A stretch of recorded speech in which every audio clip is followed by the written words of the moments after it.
ચાલો વિદ્યાર્થી મિત્રો વેલકમ।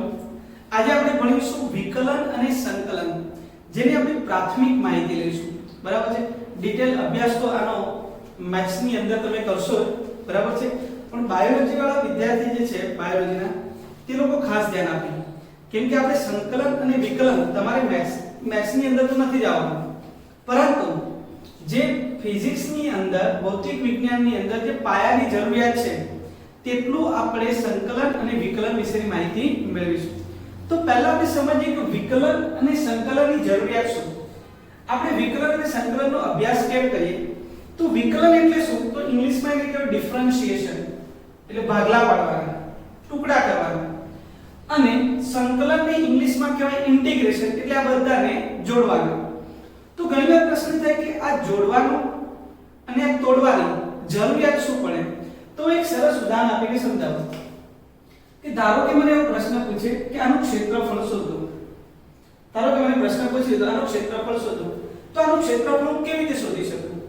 તો જો ચોરસ હોય, લંબચોરસ હોય તો હું સરળતાથી શોધી શકું, પણ ડાયરેક્ટ નહીં શોધ તો હું શું કરીશ?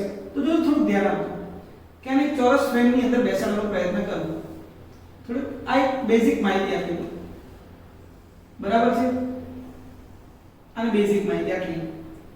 તો આની લંબાઈ ધારો કે 3 મીટર, પહોળાઈ 4 મીટર, તો મને ખબર પડી કે આનું ક્ષેત્રફળ 12 મીટર સ્ક્વેર થાય। પણ શું આ સાચું ક્ષેત્રફળ છે? તો કે ના, ખોટું, કેમ કે આની અંદર તો એ વસ્તુ હાજર નથી, તો બી આપણે ક્ષેત્રફળ લીધું। તો હું શું કરીશ? તો આના નાના નાના ટુકડાઓ કરી દઈશ, ખૂબ જ નાના ટુકડાઓ, આવી રીતે ટુકડાઓ, આવા ટુકડાઓ કરી નાખીશ, બરાબર છે, આ ટુકડાઓ કરીશ। આ ટુકડાઓ જે છે, આ દરેક હવે ટુકડાનું ક્ષેત્રફળ શોધીએ, બરાબર છે, અને આ દરેક ટુકડાનું ક્ષેત્રફળ શોધી અને પછી આપણે બધાના ક્ષેત્રફળનો સરવાળો કરીએ, એટલે કે જોડી દઈએ। તો જોડવાનું કામ કોણ કરે છે? સંકલન। પણ તોડવાનું કામ કોણ કરે? વિકલન। સમજણ પડી? તો અનિયમિત આકાર હોય એને જો મારે નિયમિતમાં ફેરવવો હોય, અનિયમિત આકારને નિયમિતમાં, પહેલો આકાર કેવો હતો? તો અનિયમિત હતો, પણ મેં નાના ટુકડા કરી દીધા તો કેવો થઈ ગયો? તો બધા જ આકાર નિયમિત થઈ ગયા, ચોરસ ચોરસ ચોરસ ચોરસ ચોરસ ચોરસ થઈ ગયા, ખબર પડી? એવી રીતે આ આકાર છે આનું, બરાબર છે। હવે એને કીધું કે આની લંબાઈનું માપન કરો, તો અનિયમિત આકાર છે, સરળતાથી હું લંબાઈ માપી શકું નહીં, તો નાના ટુકડા કરી નાખું। હવે તમે જો દરેક નાનો ટુકડો છે ને એ સુરેખા દેખાશે, તમને દેખાય છે ને? આ સીધી લાઈન છે, આ સીધી લાઈન છે, આ સીધી લાઈન છે, તો આ નાના નાના ટુકડાઓ કરતા, અને આ નાના નાના ટુકડાની બધાની લંબાઈનો શું કરી નાખું? સરવાળો, તો આપણને કુલ લંબાઈ મળે। આ સરવાળો કરવો છે અને જોડવાની વાત છે, જોડવાની વાત કરે છે સંકલન, અને તોડવાની વાત કોણ કરે છે ભાઈઓ? વિકલન કરે છે। તો આપણે હવે ચર્ચા કરીશું વિકલન અને સંકલનની, બરાબર છે। તો શરૂઆત કરીએ છીએ વિકલનની, તોડવાની વાત કરીએ, પછી આપણે જોડવાની, જોડો નહીં તોડો। પહેલા હિન્દીની અંદર આવી स्टोरी આવતી હતી, બરાબર છે, અંગુલીમાલ નામ का एक राक्षस था जो उंगलियां काट लेता था, याद છે? એમાં આવતું હતું જોડો નહીં તોડો, જોડો અને તોડો। વિકલનની ચર્ચા કરી, તો વિકલનની અંદર આપણે અત્યારે ચર્ચા કરી કે અનિયમિત આકારના નાના નાના ટુકડાઓ કરીએ। જો સૂક્ષ્મ ટુકડા કરો તો સૂક્ષ્મને દર્શાવવામાં આવે ડેલ્ટા વડે। ડેલ્ટા ક્યારે લખીશું? જ્યારે સૂક્ષ્મ હોય ને ત્યારે। મેં આની ચર્ચા અગાઉ પણ કરી હતી। ડેલ્ટા એ સૂક્ષ્મ દર્શાવે છે, પરંતુ ડી શું દર્શાવે? તો અત્યંત સૂક્ષ્મ હોય ને એને ડી વડે દર્શાવે, અત્યંત સૂક્ષ્મ। ધારો કે હું ડેલ્ટા x લખું તો આ પણ એક સ્થાનાંતરનો એક નાનો ભાગ છે, સૂક્ષ્મ ખંડ છે, બરાબર છે, પરંતુ હું એવું લખું કે dx તો આનો મતલબ થાય અત્યંત સૂક્ષ્મ। સમજણ પડે છે? આનો મતલબ શું થાય? અત્યંત સૂક્ષ્મ એવો થાય છે। તો વિકલનની શરૂઆત ક્યાંથી કરીશું, કેવી રીતે તો ચર્ચા કરી છે, ધ્યાન આપજો કે ધારો કે આપણી પાસે એક આલેખ છે, y અને આ x છે, અહીંયા એક સુરેખા છે। વિદ્યાર્થી મિત્રો, આ સુરેખાનું સમીકરણ તમે લખી શકો y mx c મુજબ, પરંતુ આ સુરેખા ઉગમ બિંદુમાંથી પસાર થાય એટલે એનો અંતઃખંડ જે છે તે 0 થઈ જાય, તો y mx, તો m લખી શકાય y/x, જેને આપણે આ સુરેખાનો ઢાળ કહીએ છીએ। શું કહીએ છીએ? ઢાળ। તો આપણે જે સુરેખાનો ઢાળ છે તે શું આપે છે? y/x, બરાબર છે। આની અંદર બી આપણે આટલો જ ઢાળ લેવો છે, આટલા જ ભાગનો ઢાળ શોધવો છે, તો આટલા ભાગનો ઢાળ શોધવો તો શું કરીએ, તો આટલા ભાગની અંદર y માં કેટલો ફેરફાર થાય છે અને તેની અનુરૂપ એના x માં કેટલો ફેરફાર થાય છે તેને આપણે ઢાળ કહીએ. તો આનો ઢાળ લખવો હોય તો લખાય y માં થતો ફેરફાર એટલે ડેલ્ટા y, x માં થતો ફેરફાર એટલે ડેલ્ટા x, તો એને કહેવાય ડેલ્ટા y ના છેદમાં ડેલ્ટા x, બરાબર છે. પરંતુ આ જે છે તે ભાગ ખૂબ જ સૂક્ષ્મ હોય, અત્યંત સૂક્ષ્મ, સમજ્યા પડે, અત્યંત સૂક્ષ્મ એટલે આપણને એક જ બિંદુ દેખાય, ખબર પડી, અત્યંત સૂક્ષ્મ. ત્યારે તમે જે દર્શાવો છો તે ઢાળ ડેલ્ટા y ડેલ્ટા x ની જગ્યાએ લખાય dy dx, અને આ dy dx જ આપણે વિકલનનું સ્વરૂપ આપે છે. dy dx ને કહેવું તો શું કહેવાય કે આ y છે તેનું વિકલન કરીએ છીએ, કોની સાપેક્ષે, x ની સાપેક્ષે. dy dx નો મતલબ થાય x ની સાપેક્ષે y નું વિકલન. સમજણ પડી વિદ્યાર્થી મિત્રો, x ની સાપેક્ષે શું કરીએ છીએ, y નું વિકલન. તો વિદ્યાર્થી મિત્રો y નું વિકલન એ કેવી રીતે થઈ શકે, તો અહીંયા ધ્યાન આપો. આ મુદ્દો તમે ચેપ્ટર નંબર 3 ની અંદર પણ ભણી ગયા. y વિરુદ્ધ x નો આલેખ આવું કઈ હતું. આ બે બિંદુઓ લીધા P1 અને P2, યાદ છે વિદ્યાર્થી મિત્રો. ધારો કે આ બિંદુ પાસે મારે તાક્ષણિક વેગ શોધવો હોય તો શું કરતા હતા આપણે, સમયગાળો ઘટાડતા ગયા, બરાબર છે. એટલે અહીંયા આ બે બિંદુની વાત થાય તો y માં થતો ફેરફાર આટલો અને x માં થતો ફેરફાર આટલો, તો આ તમારું ડેલ્ટા x, આ તમારું ડેલ્ટા y, બરાબર છે આટલો. હજુ આપણે શું કરીએ કે x ની અંદર ફેરફાર કરીએ, ડેલ્ટા x ના મૂલ્યમાં ઘટાડો કરીએ, તો ડેલ્ટા y ના મૂલ્યમાં પણ શું થાય, ઘટાડો થાય. તો વિદ્યાર્થી મિત્રો હવે ડેલ્ટા y આટલો મળ્યો અને ડેલ્ટા x કેટલો મળે, આટલો મળે, બરાબર છે. હજુ આપણે ડેલ્ટા x નું મૂલ્ય ઘટાડીએ, તો જો હજુ ડેલ્ટા x નું મૂલ્ય ઘટાડો તો ડેલ્ટા x નું મૂલ્ય આટલું થઈ ગયું. જો આ ડેલ્ટા x થઈ ગયું, તો એને અનુરૂપ ડેલ્ટા y નું મૂલ્ય પણ અહીંયા મને આટલું મળે, ખબર પડી. હજુ પણ ડેલ્ટા x ઘટાડતા જઈએ તો ડેલ્ટા y નું મૂલ્ય પણ શું થશે, ઘટશે. અને ઘટાડતા કોઈ એક ચોક્કસ બિંદુ પાસે પહોંચીશું, બરાબર છે. અને ચોક્કસ બિંદુ પાસે જ્યારે ઢાળ મેળવીએ ત્યારે ચોક્કસ બિંદુ પાસેનો ઢાળ એટલે કે સ્પર્શકનો ઢાળ આપતો તો આપણને આવી કઈ ખબર છે. તો એ જે સ્પર્શકનો ઢાળ છે તે આપણે તે બિંદુ પાસે ના માટે લખવો તો લખાય dy dx. તો dy dx જે છે તેને દર્શાવાય કે y નું વિકલન કરવાનું છે, કોની સાપેક્ષે, x ની સાપેક્ષે. તો હવે વિદ્યાર્થી મિત્રો આ વિકલનના અલગ અલગ નિયમો સમજીએ છીએ. ધ્યાન આપો, વિકલનના અલગ અલગ નિયમો. તો વિકલનના નિયમો સમજીએ. આપણા માટે જે અગત્યનું છે તે હવે ચાલુ થયું. વિદ્યાર્થી મિત્રો વિકલનને સમજવું હોય તો ખૂબ જ સમયની જરૂર પડે, બહુ જ ડિટેલમાં છે, પરંતુ આપણે એટલા જ મુદ્દાઓની ચર્ચા કરીશું જેટલા આપણા માટે જરૂરી છે. તમે તાક્ષણિક વેગનો મુદ્દો જ્યારે ચેપ્ટર નંબર 3 ની અંદર ભણ્યા છો ત્યારે તમને ખબર પડી હશે, ત્યારે v બરાબર લખેલો તો dx dt, એનો મતલબ x નું તમે લખો છો સમયની સાપેક્ષે વિકલન, ત્યારે આપણે એવું કહ્યું x નું સમયની સાપેક્ષે વિકલન. તો વિકલનને દર્શાવાય d dx થી. આનો મતલબ થાય કે x ની સાપેક્ષે વિકલન કરવું છે, કોનું, તો અહીંયા જે હોય તેનું. હું અહીંયા લખું છું dy dx, મતલબ કોની સાપેક્ષે વિકલન કર્યું, x ની સાપેક્ષે. વિકલન કોનું થાય છે, y નું, તો લખીશ x ની સાપેક્ષે y નું વિકલન. હવે વિદ્યાર્થી મિત્રો તમે એવું મને કહી દો કે dy dt નો મતલબ શું થાય, વિકલન કોનું કરવાનું છે, તો y નું, કોની સાપેક્ષે, t ની સાપેક્ષે. તો અહીંયા લખાય t ની સાપેક્ષે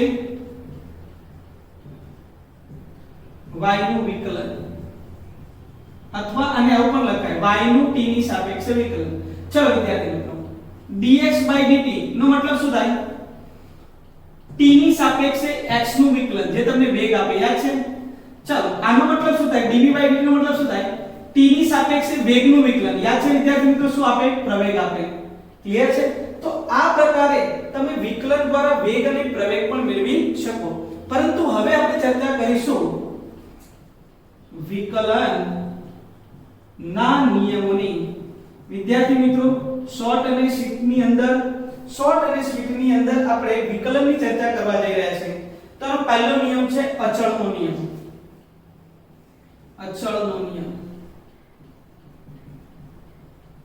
એટલે કે આપણે અચળનું વિકલન કરીશું. d/dx કોની સાપેક્ષે? x ની સાપેક્ષે. કોનું વિકલન? અચળ પદનું. હંમેશા અચળ પદનું વિકલન 0 થાય. અચળ પદનું વિકલન 0 થાય. કેમ? તો dy/dx આને આવું પણ કહેવાય કે y માં થતો ફેરફાર ભાગ્યા x માં થતો ફેરફાર. વિદ્યાર્થી મિત્રો, જે રાશિ અચળ છે એમાં ફેરફાર તો થવાનો નથી. જે રાશિ કેવી છે? અચળ. આ રાશિ અચળ છે, બોલો એમાં ફેરફાર થશે? તો કે ના. તેનું વિકલન કેવું આવવાનું છે? 0 આવવાનું. કોઈ પણ અચળ રાશિનું વિકલન કરવા બેસે તો તે હંમેશા 0 મળે.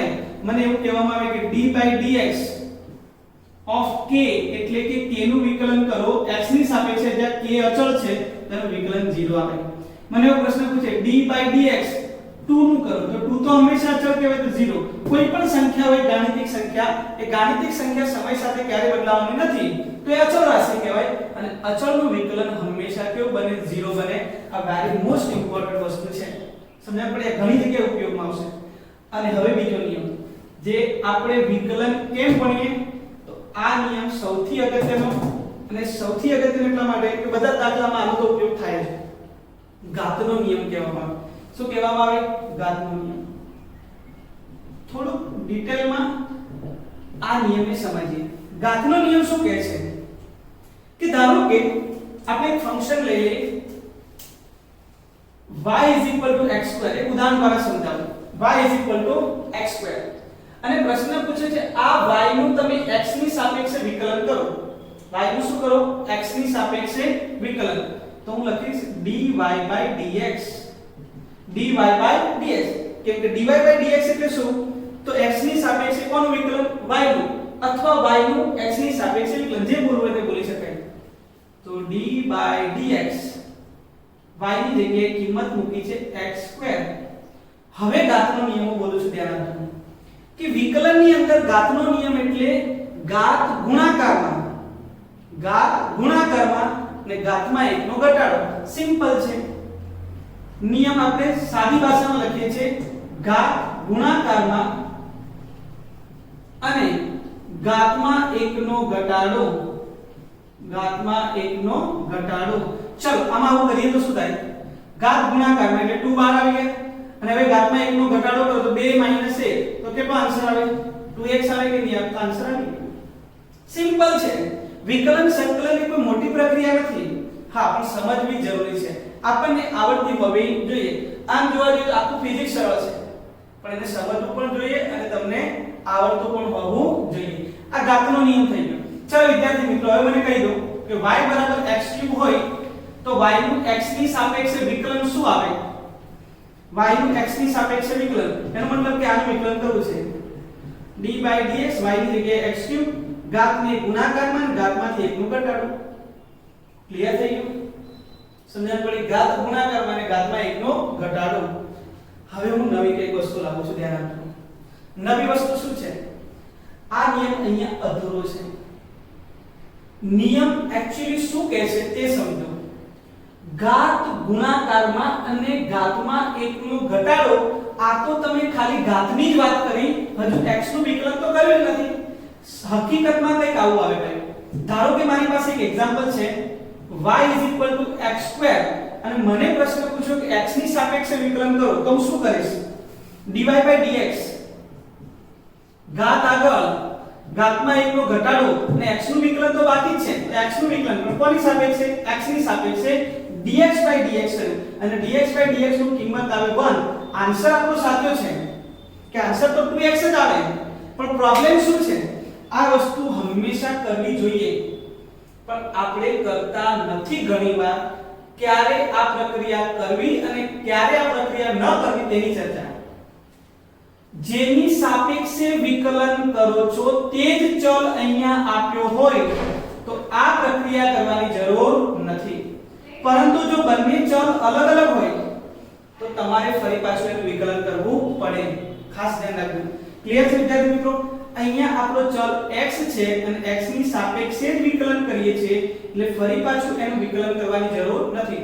ધારો કે આની જગ્યાએ હું એવું લખું કે t ની સાપેક્ષે વિકલન કરું કોની સાપેક્ષે t ની સાપેક્ષે તો હું શું લખીશ dy/dt t ની સાપેક્ષે વિકલન ઘાત ગુણાકારમાં ઘાતમાં 1 નો ઘટાડો અને ફરી પાછું x નું વિકલન કરવાનું છે કોની સાપેક્ષે t ની સાપેક્ષે શું લખાય dx/dt શું વિદ્યાર્થી મિત્રો આવડી જશે તો કે ના આ dx/dt ત્યાં બચે છે સમજણ પડી એટલે જે ચલની સાપેક્ષે વિકલન કરીએ છીએ x ની સાપેક્ષે વિકલન હું કરું છું અને એ જ અહીંયા ચલ છે તો આ પદ લખવાની જરૂર નથી પણ આપણે હંમેશા એવી ટેવ પાડવાની ઘાત આગળ ઘાતમાં 1 નો ઘટાડો અને ફરી પાછું તેનું વિકલન સમજણ પડી તો આ પેટર્ન જો હશે ને તો તમે કોઈ પણ જગ્યાએ ભૂલ નહીં કરો સમજણ પડી આ ન લખાય ક્યારે ન લખાય તો બંને ચલ સરખા હોય ત્યારે પણ જ્યારે અલગ અલગ ચલની ચર્ચા કરતા હશું ત્યારે આ લખવું ફરજિયાત છે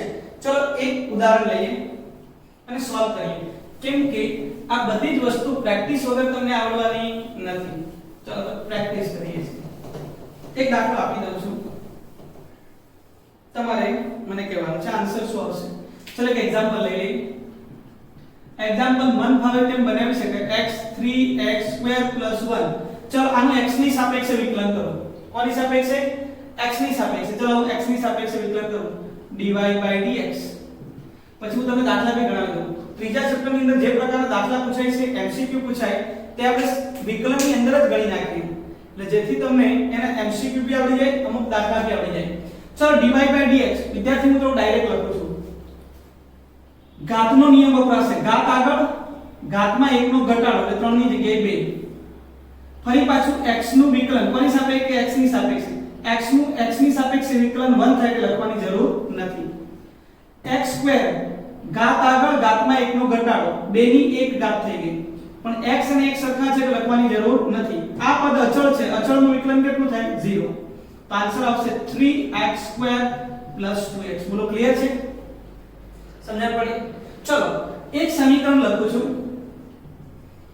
કે એક સ્થાનાંતરનું સમીકરણ છે x tq + t² + 1 વિદ્યાર્થી મિત્રો ધ્યાન આપો ઉપર જેવું સમીકરણ છે સ્થાનાંતરનું સમીકરણ છે આ સ્થાનાંતરનો સમય સાથે સંબંધ છે સમયની જુદી જુદી કિંમત મૂકો તો જુદું જુદું સ્થાનાંતર મળે તમને પ્રશ્ન પૂછ્યું છે સ્થાનાંતર એ સમયનું વિધેય છે તો વેગ શોધો તો ભાઈ વેગ શોધવો હોય તો શું કરવાનું તો સ્થાનાંતરનું સમયની સાપેક્ષે વિકલન શું આપે વેગ આપે ચાલો આનું સમયની સાપેક્ષે વિકલન કરો તો dx/dt dx/dt ચલો કોની સાપેક્ષે થાય છે t ની સાપેક્ષે અહીંયા પણ t જ છે ઘાત આગળ ઘાતમાં 1 નો ઘટાડો ફરી પાછું વિકલન કરવાની જરૂર નથી કેમ કે બંને ચલ સરખા છે ઘાત આગળ ઘાતમાં 1 નો ઘટાડો અચળનું વિકલન 0 3t² પ્લસ આન્સર આવે 2t આ થઈ ગયું dx/dt એટલે વેગ હવે આમાં જ તમને એવો પ્રશ્ન પૂછી લીધો હોય કે અહીં કોઈ એક પદાર્થ ના સ્થાનાંતર અને સમય સાથેનો સંબંધ આ સમીકરણ મુજબ અપાય છે તો t બરાબર 3 સેકન્ડે પદાર્થનો વેગ શોધો કેટલા સેકન્ડે t બરાબર 3 સેકન્ડે પદાર્થનો વેગ વિદ્યાર્થી મિત્રો સ્થાનાંતર આપ્યું હોય તેનું વિકલન કરીને તમે વેગ શોધી શકો હવે તમને પ્રશ્ન પૂછ્યો t બરાબર 3 સેકન્ડે વેગ તો વેગની વેગના સમીકરણમાં t બરાબર 3 મૂકો તો 3 નો સ્ક્વેર 2 * 3 9 * 27 + 6 33 મીટર પ્રતિ સેકન્ડ આ વેગ મળી ગયો આ જ સમીકરણમાં તમને એવો પ્રશ્ન પૂછ્યો કે કોઈ પદાર્થ છે એના સ્થાનાંતરનું સમીકરણ આપ્યું છે x tq + t² + 1 તો t બરાબર 1 સેકન્ડે પ્રવેગ શોધો તો વિદ્યાર્થી મિત્રો પ્રવેગ કેવી રીતે શોધાય તો તમને ખબર છે સ્થાનાંતરનું સમયની સાપેક્ષે પ્રથમ વિકલન એટલે વેગ આપે અને વેગનું ફરી પાછું વિકલન કરું સમયની સાપેક્ષે તો પ્રવેગ આપે dv/dt ચલો આનું ફરી પાછું ઘાત ગુણાકારમાં 3 તો હતા જ t² નું શું થશે તો ઘાત ગુણાકારમાં અને ઘાતમાં 1 નો ઘટાડો વિદ્યાર્થી મિત્રો ધ્યાન આપજો જે અહીંયા સહગુણક છે તે બેઠું જ t² નું થાય 2t પ્લસ હવે t નું વિકલન શું થાય t નું વિકલન એટલે કે ઘાત આના ઘાત કેટલી 1 તો ઘાત ગુણાકારમાં અને ઘાતમાં 1 નો ઘટાડો t⁻0 એટલે 1 થઈ જાય એનો મતલબ કે આ થઈ ગયું 1 t નું વિકલન t ની સાપેક્ષે dt/dt એટલે 1 થાય x નું x ની સાપેક્ષે dx/dx એટલે શું થાય 1 ક્લિયર છે જેની ઘાત 1 છે એનો આન્સર તો 1 જ આવવાનો હંમેશા ચાલો ક્લિયર ફરી પાછું સમજાવું છું 2 બેઠા t નું t ની સાપેક્ષે કે આવું લખાય t નું t ની સાપેક્ષે dt by dt એટલે 1 થઈ ગયું તો આન્સર શું આવ્યો 6t 2 કેટલા સમય પ્રવેગ શોધવો છે આ પ્રવેગ થઈ ગયો કેટલા સમય 1 સેકન્ડ અહીંયા 1 મૂકી દો 8 મીટર પ્રતિ સેકન્ડ જો તમને વિકલન આવડતું હોય તો તમે સ્થાનાંતર પરથી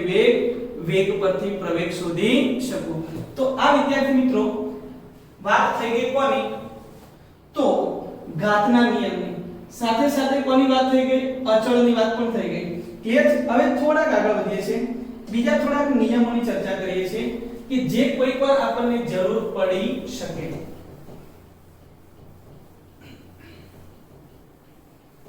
ચાલો હવે ધ્યાન આપો આમાં સાથે સરવાળાનો નિયમ પણ આવી ગયો ખબર પડી સરવાળો બે પદોનો સરવાળો આપે તો પહેલા પદનું વિકલન કરો પ્લસ બીજા પદનું વિકલન કરો પ્લસ ત્રીજા પદનું વિકલન કરો આ વિકલનના સરવાળાનો નિયમ કહેવાય હવે આપણે વાત કરીશું ચર ઘાતાંકીય પદ હોય તો ચર ઘાતાંકીય પદનું વિકલન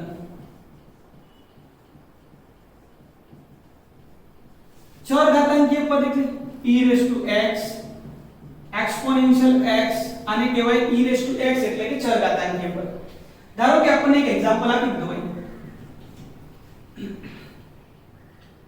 y બરાબર e⁻x આનું વિકલન કરો x ની સાપેક્ષે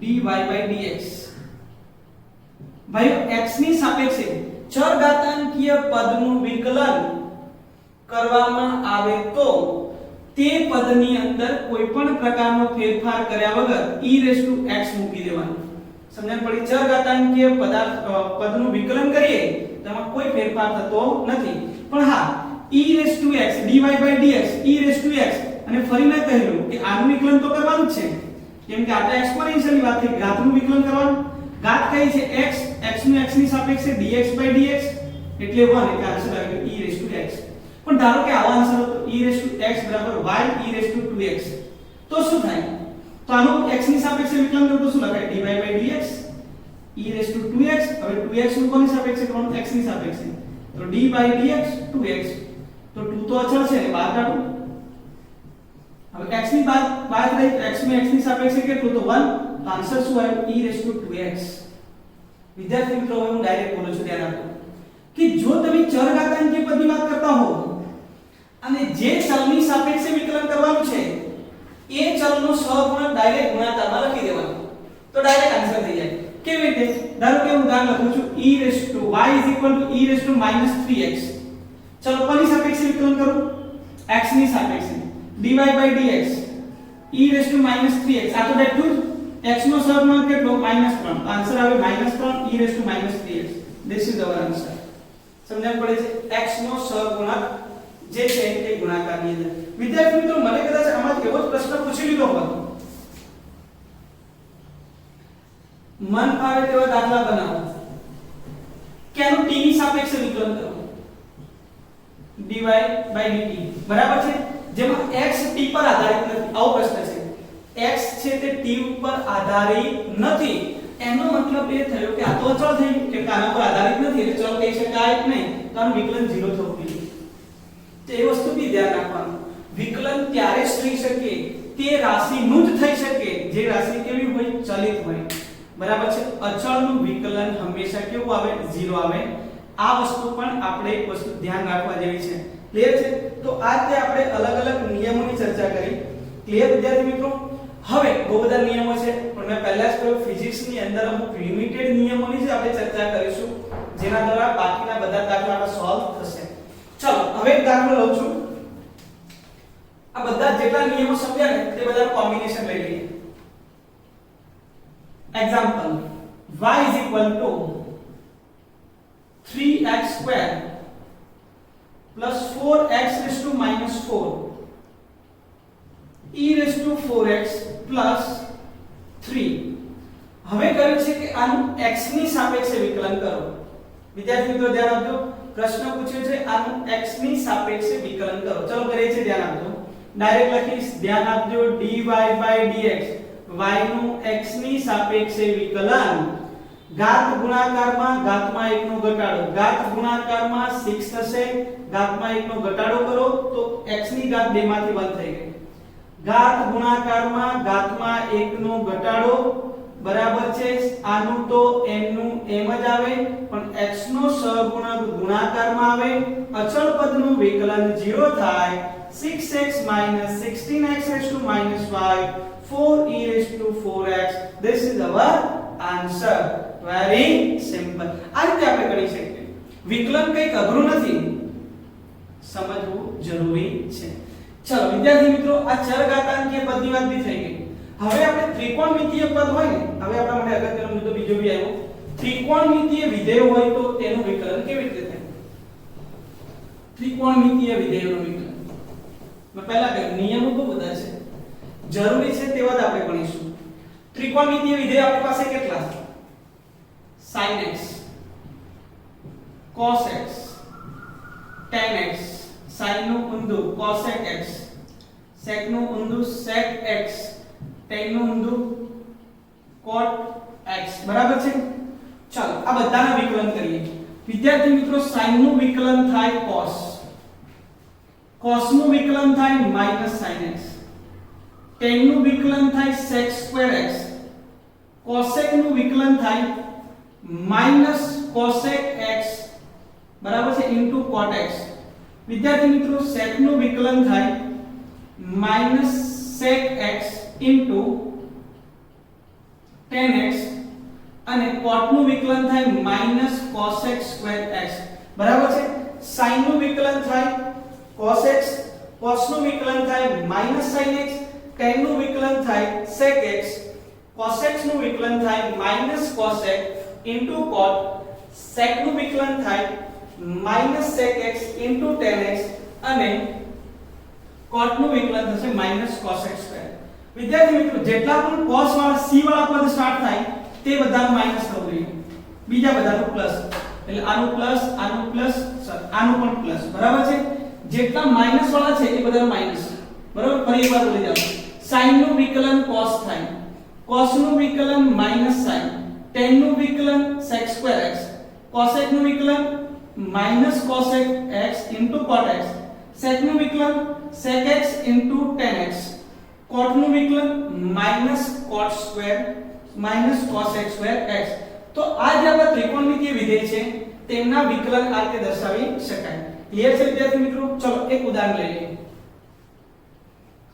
example y = sin x cos x square આનું વિકલન કરીએ દરવાન જલ્દી ટેન્શન લીધા વગર શાંતિથી સોલ્વ કરી dy/dx x ની સાપેક્ષે બોલો sin નું વિકલન cos x હવે આની પાસે તો ઘાત છે તો ઘાતનો નિયમ શું કહેતા હતા ઘાત આગળ ઘાતમાં 1 નો ઘટાડો અને ફરી પાછું એનું વિકલન લેવાનું તો ઘાત આગળ ઘાતમાં 1 નો ઘટાડો અને ફરી પાછું કોનું વિકલન તો cos નું વિકલન કેટલું થાય -sin તો આન્સર શું આવે cos x 2 cos x sin x આ માઈનસ ને બહાર લઈએ એટલે અહીંયા minus cos x common 1 - 2 sin x આપણે આપણી ડિટેલની ચર્ચા નથી આપણને ખાલી એનું વિકલન કરતા આવડતું હોવું જોઈએ ક્લિયર છે વિદ્યાર્થી મિત્રો ચલો આ વાત થઈ ગઈ આની હવે બીજો દાખલો પૂછું y = sin 3x tan 2x આવો દાખલો છે શું કરીશું આનું વિકલન પહેલા આટલું લો ચલો પછી tan x ની વાત ચલો આનું વિકલન શું થાય dy/dx sin નું વિકલન શું લખીશું cos 3x વિદ્યાર્થી મિત્રો sin નું થઈ ગયું પણ 3x નું હજુ બાકી છે તો 3x નું વિકલન કરો કોની સાપેક્ષે x ની સાપેક્ષે 3 તો અચળ છે જેને બહાર કાઢો અને x નું x ની સાપેક્ષે 1 એટલે આન્સર આવે 3 cos 3x આની ડાયરેક્ટ લખો તો આ લખાય example y general equation y sin kx હું ડાયરેક્ટ લખીશ આનો આન્સર શું આવશે dy/dx sin નું cos kx ઇન્ટુ આન્સર આવે k તો જે પણ અચળ પદ છે x નો સહગુણક કેટલો 3 તો 3 ને લખી નાખો ગુણાકારમાં x નો સહગુણક કેટલો k તો k ને લખી નાખો ગુણાકારમાં કેમ કે છેલ્લે તો આન્સર જ આવવાનો છે સમજણ પડી વિદ્યાર્થી મિત્રો તો e3x હતું તો આન્સર શું આવતો તો 3 e3x sin kx તો k sin નું શું થાય cos kx સમજણ પડે છે cos kx તો cos નું થાય -sin kx * k, તો -k * cos kx sin kx. તો આ રીતે તમે ત્રિકોણમિતિય વિધેયના પણ સોલ્યુશન મેળવી શકો. ચલો હજુ પણ આપણે ચર્ચા ચાલુ રાખીએ આને થોડુંક સમજીએ, કેમ કે સમજવા તો આપણે બેઠા છીએ કે વિકલન કેવી રીતે કરી શકાય. ચાલો બીજો દાખલો લઈ લઈએ.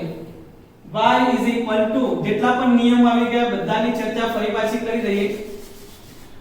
x² + 3x + 1 + e⁴x, 4x ની જગ્યાએ આપણે લઈ લઈએ -x plus sin kx plus cos²x, બરાબર છે.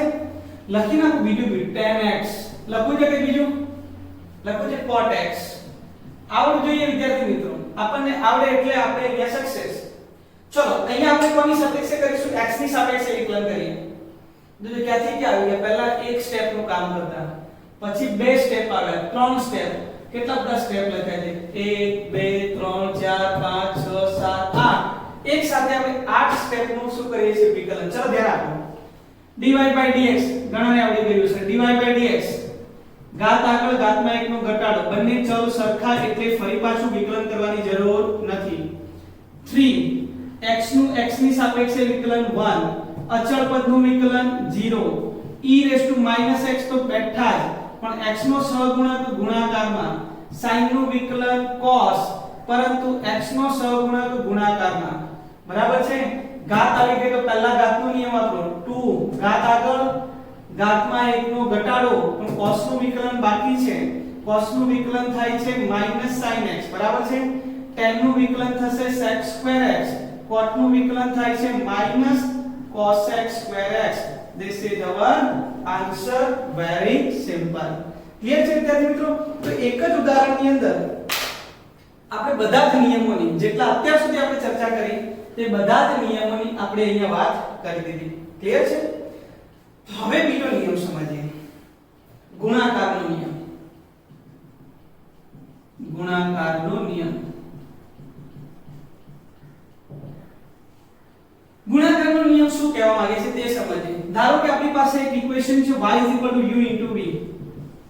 y = u * v. તમે બુકની અંદર જો તો u અને v થી બધી વસ્તુ સમજાવી છે.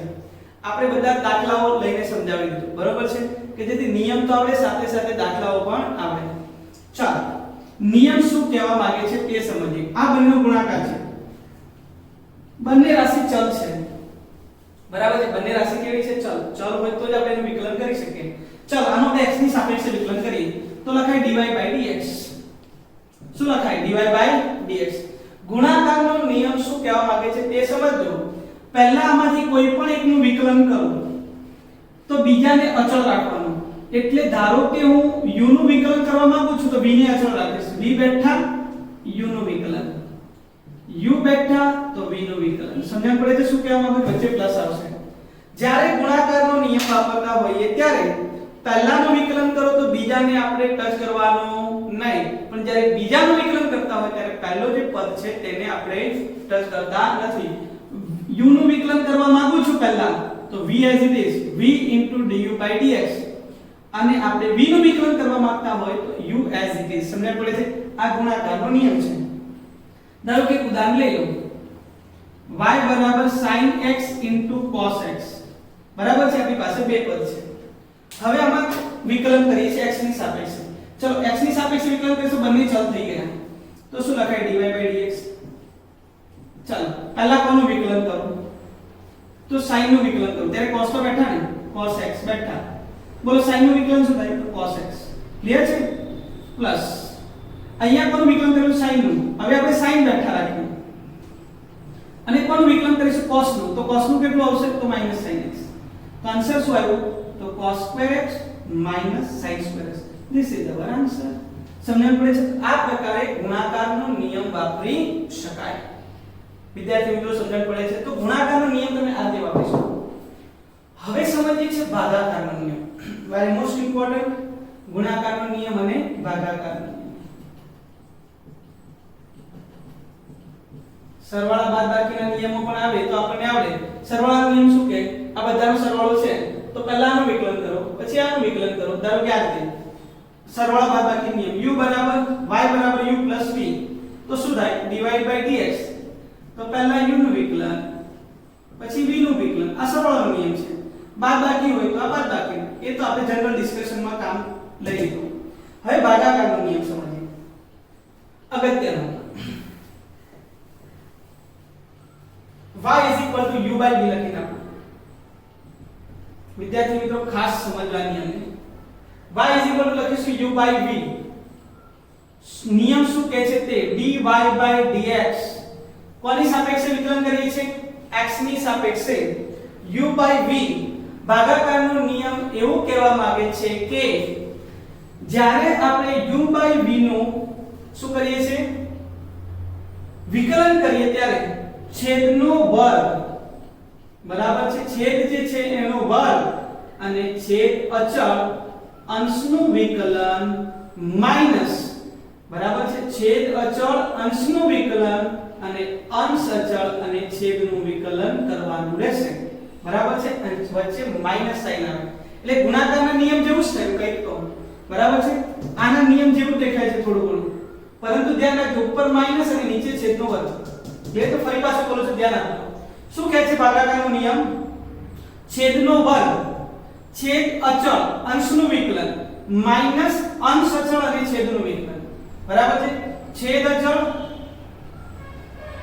અચળ અંશનું વિકલન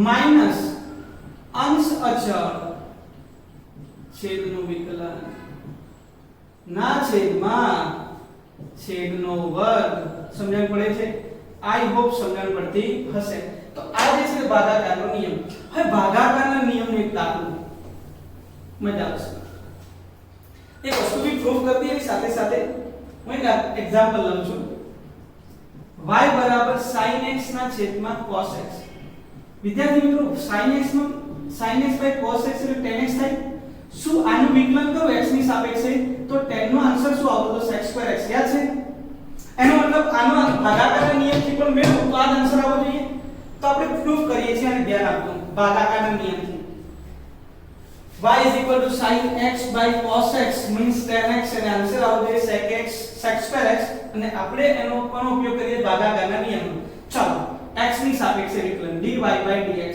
બરાબર શું કહેતા હતા છેદનો વર્ગ cos x વર્ગ એટલે cos2x અને છેદ અચળ એટલે cos x અચળ વિકલન કોણ થાય sin નું શું થશે cos x બરાબર છે માઈનસ હવે શું કરીશું તો અને વિકલન વિશેની માહિતી મેળવીશું તો પહેલા આપણે સમજીએ કે વિકલન અને સંકલનની જરૂરિયાત શું આપણે વિકલન અને સંકલનનો અભ્યાસ કેમ કરીએ તો વિકલન એટલે શું તો ઇંગ્લિશમાં એને કહેવાય ડિફરન્શિએશન એટલે ભાગલા પાડવાના ટુકડા કરવાના અને સંકલનને ઇંગ્લિશમાં કહેવાય ઇન્ટિગ્રેશન એટલે આ બધાને જોડવાના તો ઘણીવાર પ્રશ્ન થાય કે આ જોડવાનું અને આ તોડવાની જરૂરિયાત શું પડે તો એક સરસ ઉદાહરણ આપીને સમજાવું કે ધારો કે મને એવો પ્રશ્ન પૂછે કે આનું ક્ષેત્રફળ શોધો ધારો કે મને પ્રશ્ન પૂછ્યો તો આનું ક્ષેત્રફળ શોધો તો આનું ક્ષેત્રફળ હું કેવી રીતે શોધી શકું તો જો ચોરસ હોય લંબચોરસ હોય તો હું સરળતાથી શોધી શકું પણ ડાયરેક્ટ નહીં શોધું તો હું શું કરીશ તો જો થોડું ધ્યાન આપજો કે આને ચોરસ ફ્રેમની અંદર બેસાડવાનો પ્રયત્ન કરું થોડું આ એક બેઝિક માહિતી આપી દઉં બરાબર છે આની બેઝિક માહિતી આટલી તો આની લંબાઈ ધારો કે 3 મીટર પહોળાઈ 4 મીટર તો મને ખબર પડી કે આનું ક્ષેત્રફળ 12 મીટર સ્ક્વેર થાય પણ શું આ સાચું ક્ષેત્રફળ છે તો કે ના ખોટું કેમ કે આની અંદર તો એ વસ્તુ હાજર નથી તો બી આપણે ક્ષેત્રફળ લીધું તો હું શું કરીશ તો આના નાના નાના ટુકડાઓ કરી દઈશ ખૂબ જ નાના ટુકડાઓ આવી રીતે ટુકડાઓ આવા ટુકડાઓ કરી નાખીશ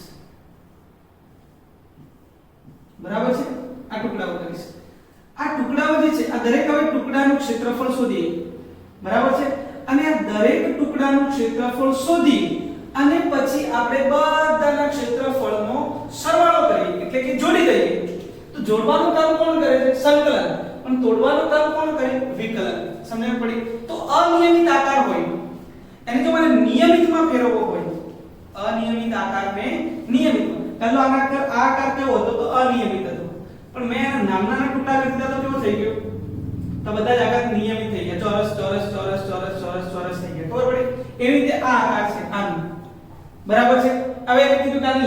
માપન કરો તો અનિયમિત આકાર છે, સરળતાથી હું લંબાઈ માપી શકું નહીં, તો આ નાના નાના ટુકડા કરી નાખું. હવે તમે જો દરેક નાનો ટુકડો છે ને એ સુરેખા દેખાશે, તમને દેખાય છે ને, આ સીધી લાઈન છે, આ સીધી લાઈન છે, આ સીધી લાઈન છે, તો આ નાના નાના ટુકડાઓ કરતા અને આ નાના નાના ટુકડાની બધાની લંબાઈમાં શું કરી નાખું, સરવાળો, તો આપણને કુલ લંબાઈ મળે. આ સરવાળો કરવો છે અને જોડવાની વાત છે, જોડવાની વાત કરે છે સંકલન અને તોડવાની વાત કોણ કરે છે ભાઈઓ, વિકલન કરે છે. તો આપણે હવે ચર્ચા કરીશું વિકલન અને સંકલનની, બરાબર છે. તો શરૂઆત કરીએ છીએ વિકલનની, તોડવાની વાત કરીએ, પછી આપણે જોડવાની, જોડો નહીં તોડો. પહેલા હિન્દીની અંદર આવી સ્ટોરી આવતી હતી, बराबर છે, અંગુલીમાલ નામ का एक राक्षस था जो उंगलियां काट लेता था, याद છે? એમાં આવતું હતું જોડો નહીં તોડો, જોડો અને તોડો. વિકલનની ચર્ચા કરી તો વિકલનની અંદર આપણે અત્યારે ચર્ચા કરી કે અનિયમિત આકારના નાના નાના ટુકડાઓ કરીએ. જો સૂક્ષ્મ ટુકડા કરો તો સૂક્ષ્મને દર્શાવવામાં આવે ડેલ્ટા વડે ભાઈ. ડેલ્ટા ક્યારે લખીશું, જ્યારે સૂક્ષ્મ હોય ને ત્યારે.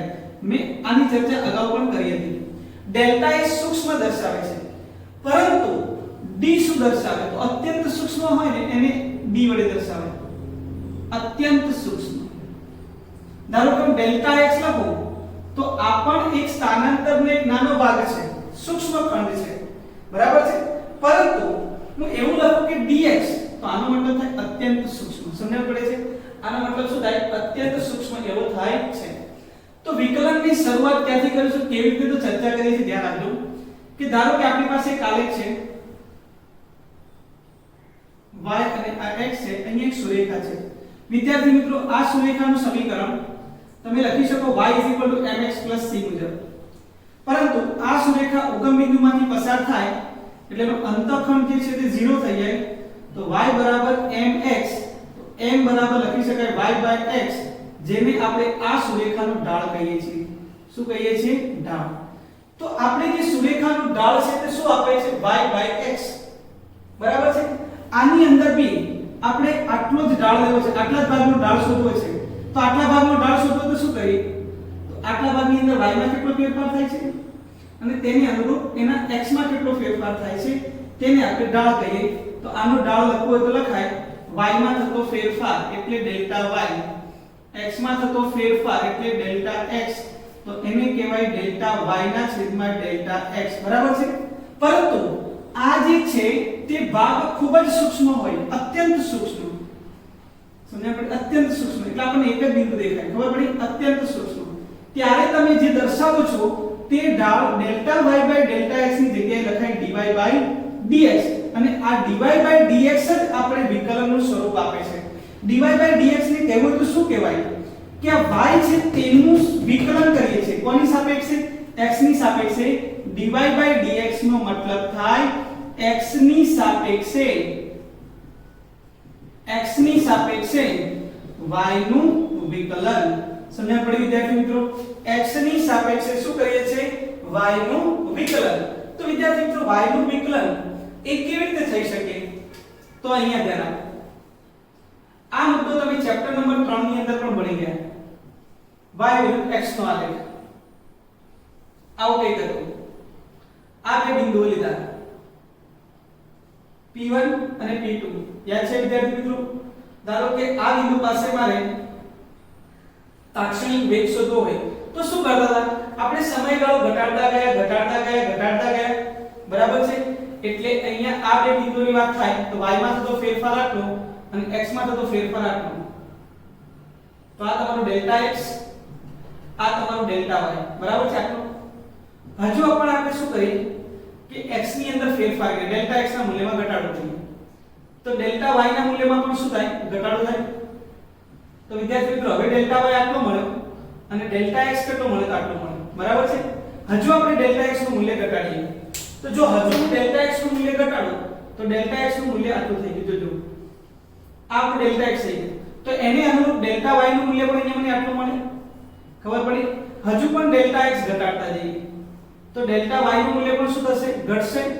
અને ઘટાડતા કોઈ એક ચોક્કસ બિંદુ પાસે પહોંચીશું, બરાબર છે. અને ચોક્કસ બિંદુ પાસે જ્યારે ઢાળ મેળવીએ ત્યારે ચોક્કસ બિંદુ પાસેનો ઢાળ એટલે કે સ્પર્શકનો ઢાળ આપતો તો આપણને આવી કઈ ખબર છે તો એ જે સ્પર્શકનો ઢાળ છે તે આપણે તે બિંદુ પાસે ના માટે લખવું તો લખાય dy/dx તો dy/dx જે છે તેને દર્શાવાય કે y નું વિકલન કરવાનું છે કોની સાપેક્ષે x ની સાપેક્ષે તો હવે વિદ્યાર્થી મિત્રો આ વિકલનના અલગ અલગ નિયમો સમજીએ છીએ ધ્યાન આપો વિકલનના અલગ અલગ નિયમો તો વિકલનના નિયમો સમજીએ આપણા માટે જે અગત્યનું છે તે હવે ચાલુ થયું વિદ્યાર્થી મિત્રો વિકલનને સમજવું હોય તો ખૂબ જ સમયની જરૂર પડે બહુ જ ડિટેલમાં છે પરંતુ આપણે એટલા જ મુદ્દાઓની ચર્ચા કરીશું જેટલા આપણા માટે જરૂરી છે તમે તાક્ષણિક વેગનો મુદ્દો જ્યારે ચેપ્ટર નંબર 3 ની અંદર ભણ્યા છો ત્યારે તમને ખબર પડી હશે ત્યારે v બરાબર લખેલું તો dx/dt એનો મતલબ x નું તમે લખો છો સમયની સાપેક્ષે વિકલન ત્યારે આપણે એવું કહેલું x નું સમયની સાપેક્ષે વિકલન તો વિકલનને દર્શાવાય d/dx થી આનો મતલબ થાય કે x ની સાપેક્ષે વિકલન કરવું છે કોનું તો અહીંયા જે હોય તેનું હું અહીંયા લખું છું dy/dx મતલબ કોની સાપેક્ષે વિકલન કર્યું x ની સાપેક્ષે વિકલન કોનું થાય છે y નું તો લખીશ x ની સાપેક્ષે y નું વિકલન હવે વિદ્યાર્થી મિત્રો તમે એવું મને કહી દો કે dy/dt નો મતલબ શું થાય વિકલન કોનું કરવાનું છે તો y નું કોની સાપેક્ષે t ની સાપેક્ષે તો અહીંયા લખાય t ની સાપેક્ષે y નું વિકલન અથવા આને આવું પણ લખાય y નું t ની સાપેક્ષે વિકલન ચલો વિદ્યાર્થી મિત્રો dx/dt નો મતલબ શું થાય t ની સાપેક્ષે x નું વિકલન જે તમને વેગ આપે યાદ છે ચલો આનો મતલબ શું થાય dv/dt નો મતલબ શું થાય t ની સાપેક્ષે વેગનું વિકલન યાદ છે વિદ્યાર્થી મિત્રો શું આપે પ્રવેગ આપે ક્લિયર છે તો આ પ્રકારે તમે વિકલન દ્વારા વેગ અને પ્રવેગ પણ મેળવી શકો પરંતુ હવે આપણે ચર્ચા કરીશું વિકલન ના નિયમોની વિદ્યાર્થી મિત્રો શોર્ટ અને સ્વીટની અંદર આપણે વિકલનની ચર્ચા કરવા જઈ રહ્યા છીએ તો આનો પહેલો નિયમ છે અચળનો નિયમ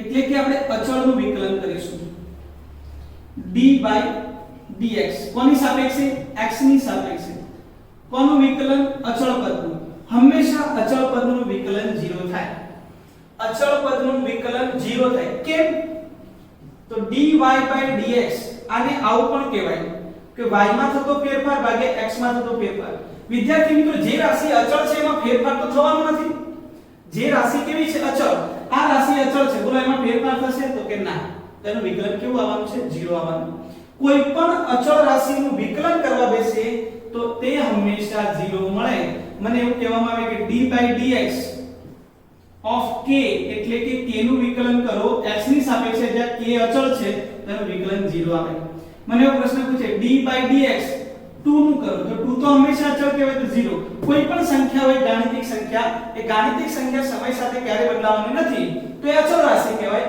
અને અચળનું વિકલન હંમેશા કેવું બને 0 બને આ વેરી મોસ્ટ ઇમ્પોર્ટન્ટ વસ્તુ છે સમજણ પડે ઘણી જગ્યાએ ઉપયોગમાં આવશે અને હવે બીજો નિયમ જે આપણે વિકલન કેમ ભણીએ તો આ નિયમ સૌથી અગત્યનો અને સૌથી અગત્યનો એટલા માટે કે બધા દાખલામાં આનો તો ઉપયોગ થાય છે ઘાતનો નિયમ કહેવામાં આવે શું કહેવામાં આવે ઘાતનો નિયમ થોડું ડિટેલમાં આ નિયમને સમજીએ ઘાતનો નિયમ શું કહે છે કે ધારો કે આપણે એક ફંક્શન લઈએ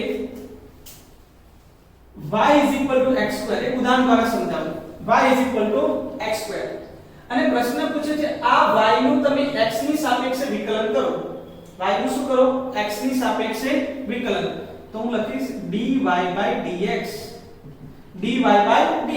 કેમ કે dy/dx એટલે શું તો x ની સાપેક્ષે કોનું વિકલન y નું અથવા y નું x ની સાપેક્ષે વિકલન જે બોલવું હોય તે બોલી શકાય તો d/dx y ની જગ્યાએ કિંમત મૂકી છે x2 હવે ઘાતનો નિયમો બોલું છું ધ્યાન રાખજો કે વિકલનની અંદર ઘાતનો નિયમ એટલે ઘાત ગુણાકારમાં ને ઘાતમાં 1 નો ઘટાડો સિમ્પલ છે નિયમ આપણે સાદી ભાષામાં લખીએ છીએ ઘાત ગુણાકારમાં અને ઘાતમાં 1 નો ઘટાડો, ઘાતમાં 1 નો ઘટાડો. ચલો આમાં આવું કરીએ તો શું થાય? ઘાત ગુણાકારમાં એટલે 2 બહાર આવી ગયા અને હવે ઘાતમાં 1 નો ઘટાડો કરો તો 2 - 1 તો કેટલો આન્સર આવે? 2x આવે કે નહીં? આ આન્સર આવે. સિમ્પલ છે. વિકલન સંકલન એ કોઈ મોટી પ્રક્રિયા નથી. હા પણ સમજવી જરૂરી છે. આપણને આવડતી હોવી જોઈએ. આમ જોવા જઈએ તો આખું ફિઝિક્સ સરળ છે પણ એને સમજવું પણ જોઈએ અને તમને આવડતું પણ હોવું જોઈએ. આ ઘાતનો નિયમ થઈ ગયો. ચલો વિદ્યાર્થી મિત્રો હવે મને કહી દો કે y x³ હોય તો y નું x ની સાપેક્ષે વિકલન શું આવે? y નું x ની સાપેક્ષે વિકલન એનો મતલબ કે આનું વિકલન કરવું છે d/dx y ની જગ્યાએ x³ ઘાતને ગુણાકારમાં અને ઘાતમાંથી 1 નો ઘટાડો. ક્લિયર થઈ ગયું? સમજણ પડી? ઘાત ગુણાકારમાં અને ઘાતમાં 1 નો ઘટાડો. હવે હું નવી કઈ વસ્તુ લાવું છું, ધ્યાન આપજો. નવી વસ્તુ શું છે? આ નિયમ અહીંયા અધૂરો છે. નિયમ એક્ચ્યુઅલી શું કહે છે તે સમજો. ઘાત ગુણાકારમાં અને ઘાતમાં 1 નો ઘટાડો. આ તો તમે ખાલી ઘાતની જ વાત કરી, હજુ x નું વિકલન તો કર્યું જ નથી. હકીકતમાં કંઈક આવું આવે ભાઈ. ધારો કે મારી પાસે એક એક્ઝામ્પલ છે y x² અને મને પ્રશ્ન પૂછ્યો કે x ની સાપેક્ષે વિકલન કરો તો હું શું કરીશ? dy/dx ઘાત આગળ ઘાતમાં 1 નો ઘટાડો અને x નું વિકલન તો બાકી જ છે. તો x નું વિકલન પણ કોની સાપેક્ષે? x ની સાપેક્ષે dx/dx થયું અને dx/dx નું કિંમત આવે 1. આન્સર આપણો સાચો છે કે આન્સર તો 2x જ આવે. પણ પ્રોબ્લેમ શું છે? આ વસ્તુ હંમેશા કરવી જોઈએ પણ આપણે કરતા નથી ઘણીવાર. ક્યારે આ પ્રક્રિયા કરવી અને ક્યારે આ પ્રક્રિયા ન કરવી તેની ચર્ચા. જેની સાપેક્ષે વિકલન કરો છો તે જ ચલ અહીંયા આપ્યો હોય તો આ પ્રક્રિયા કરવાની જરૂર નથી. પરંતુ જો બંને ચલ અલગ અલગ હોય તો તમારે ફરી પાછું એનું વિકલન કરવું પડે. ખાસ ધ્યાન રાખજો. ક્લિયર છે વિદ્યાર્થી મિત્રો? અહીંયા આપણો ચલ x છે અને x ની સાપેક્ષે જ વિકલન કરીએ છીએ એટલે ફરી પાછું એનું વિકલન કરવાની જરૂર નથી. ધારો કે આની જગ્યાએ હું એવું લખું કે t ની સાપેક્ષે વિકલન કરો. કોની સાપેક્ષે? t ની સાપેક્ષે. તો હું શું લખીશ? dy/dt t ની સાપેક્ષે વિકલન. ઘાત ગુણાકારમાં ઘાતમાં 1 નો ઘટાડો અને ફરી પાછું x નું વિકલન કરવાનું છે. કોની સાપેક્ષે? t ની સાપેક્ષે. શું લખાય? dx/dt. શું વિદ્યાર્થી મિત્રો આવડી જશે? તો કે ના. આ dx/dt ત્યાં બચે છે. સમજણ પડી? એટલે જે ચલની સાપેક્ષે વિકલન કરીએ છીએ x ની સાપેક્ષે વિકલન હું કરું છું અને એ જ અહીંયા ચલ છે તો આ પદ લખવાની જરૂર નથી. પણ આપણે હંમેશા એવી ટેવ પાડવાની ઘાત આગળ ઘાતમાં 1 નો ઘટાડો અને ફરી પાછું તેનું વિકલન. સમજણ પડી? તો આ પેટર્ન જો હશે ને તો તમે કોઈ પણ જગ્યાએ ભૂલ નહીં કરો. સમજણ પડી? આ ન લખાય ક્યારે ન લખાય? તો બંને ચલ સરખા હોય ત્યારે. પણ જ્યારે અલગ અલગ ચલની ચર્ચા કરતા હશું ત્યારે આ લખવું ફરજિયાત છે. ચલો એક ઉદાહરણ લઈએ અને સોલ્વ કરીએ. કેમ કે આ બધી જ વસ્તુ પ્રેક્ટિસ વગર તમને આવડવાની નથી. ચલો તો પ્રેક્ટિસ કરીએ છીએ. એક દાખલો આપી દઉં છું. તમારે મને કહેવાનું છે આન્સર શું આવશે. ચલો એક એક્ઝામ્પલ લઈ લઈએ. એક્ઝામ્પલ મન ભાવે તેમ બનાવી શકાય. x3x² + 1. ચલો આનું x ની સાપેક્ષે વિકલન કરો. કોની સાપેક્ષે? x ની સાપેક્ષે. ચલો હું x ની સાપેક્ષે વિકલન કરું dy/dx. પછી હું તમને દાખલા બી ગણાવી દઉં. ત્રીજા ચેપ્ટરની અંદર જે પ્રકારના દાખલા પૂછાય છે MCQ પૂછાય તે આપણે વિકલનની અંદર જ ગણી નાખીએ એટલે જેથી તમને એના MCQ બી આવડી જાય, અમુક દાખલા બી આવડી જાય. ચલો dy/dx વિદ્યાર્થી મિત્રો ડાયરેક્ટ લખું છું. ઘાતનો નિયમ વપરાશે. ઘાત આગળ ઘાતમાં 1 નો ઘટાડો એટલે 3 ની જગ્યાએ 2. ફરી પાછું x નું વિકલન કોની સાપેક્ષે? x ની સાપેક્ષે. x ની સાપેક્ષે વિકલન 1 થાય એટલે લખવાની જરૂર નથી. x² ઘાત આગળ ઘાતમાં 1 નો ઘટાડો 2 ની 1 ઘાત થઈ ગઈ. પણ x અને x સરખા છે એટલે લખવાની જરૂર નથી. આ પદ અચળ છે. અચળનું વિકલન કેટલું થાય? 0. તો આન્સર આવશે 3x² + 2x. બોલો ક્લિયર છે? સમજણ પડી? ચલો એક સમીકરણ લખું છું કે એક સ્થાનાંતરનું સમીકરણ છે x = t³ + t² + 1. વિદ્યાર્થી મિત્રો ધ્યાન આપો. ઉપર જેવું સમીકરણ છે. સ્થાનાંતરનું સમીકરણ છે. આ સ્થાનાંતરનો સમય સાથે સંબંધ છે. સ્થાનાંતર સમયની જુદી જુદી કિંમત મૂકો તો જુદું જુદું સ્થાનાંતર મળે. તમને પ્રશ્ન પૂછ્યું છે સ્થાનાંતર એ સમયનું વિધેય છે તો વેગ શોધો. તો ભાઈ વેગ શોધવો હોય તો શું કરવાનું? તો સ્થાનાંતરનું સમયની સાપેક્ષે વિકલન શું આપે? વેગ આપે. ચાલો આનું સમયની સાપેક્ષે વિકલન કરો તો dx/dt dx/dt. ચલો કોની સાપેક્ષે થાય છે? t ની સાપેક્ષે. અહીંયા પણ t જ છે. ઘાત આગળ, ઘાતમાં 1 નો ઘટાડો, ફરી પાછું વિકલન કરવાની જરૂર નથી કેમ કે બંને ચલ સરખા છે. ઘાત આગળ, ઘાતમાં 1 નો ઘટાડો, અચળનું વિકલન 0. 3t² પ્લસ આન્સર આવે 2t. આ થઈ ગયું dx/dt એટલે વેગ. હવે આમાં જ તમને એવો પ્રશ્ન પૂછી લીધો હોય કે અહીં કોઈ એક પદાર્થ ના સ્થાનાંતર અને સમય સાથેનો સંબંધ આ સમીકરણ મુજબ અપાય છે તો t બરાબર 3 સેકન્ડે પદાર્થનો વેગ શોધો. કેટલા સેકન્ડે? t બરાબર 3 સેકન્ડે પદાર્થનો વેગ. વિદ્યાર્થી મિત્રો સ્થાનાંતર આપ્યું તો વિકલન કરીને તમે વેગ શોધી શકો. હવે તમને પ્રશ્ન પૂછ્યો t બરાબર 3 સેકન્ડે વેગ. તો વેગની વેગના સમીકરણમાં t બરાબર 3 મૂકો તો 3 નો સ્ક્વેર 2 * 3 9 * 27 + 6 33 મીટર પ્રતિ સેકન્ડ. આ વેગ મળી ગયો. આ જ સમીકરણમાં તમને એવો પ્રશ્ન પૂછ્યો કે કોઈ પદાર્થ છે એના સ્થાનાંતરનું સમીકરણ આપ્યું છે h = tq + v² + 1 તો t બરાબર 1 સેકન્ડે પ્રવેગ શોધો. તો વિદ્યાર્થી મિત્રો પ્રવેગ કેવી રીતે શોધાય? તો તમને ખબર છે સ્થાનાંતરનું સમયની સાપેક્ષે પ્રથમ વિકલન એટલે વેગ આપે અને વેગનું ફરી પાછું વિકલન કરું સમયની સાપેક્ષે તો પ્રવેગ આપે dv/dt. ચલો આનું ફરી પાછું ઘાત ગુણાકારમાં 3 તો હતા જ t² નું શું થશે? તો ઘાત ગુણાકારમાં અને ઘાતમાં 1 નો ઘટાડો. વિદ્યાર્થી મિત્રો ધ્યાન આપજો જે અહીંયા સહગુણક છે તે બેઠો જ t² નું થાય 2t પ્લસ હવે t નું વિકલન શું થાય? t નું વિકલન એટલે કે ઘાત આના ઘાત કેટલી? 1 તો ઘાત ગુણાકારમાં અને ઘાતમાં 1 નો ઘટાડો t⁻0 એટલે 1 થઈ જાય. એનો મતલબ કે આ થઈ ગયો 1.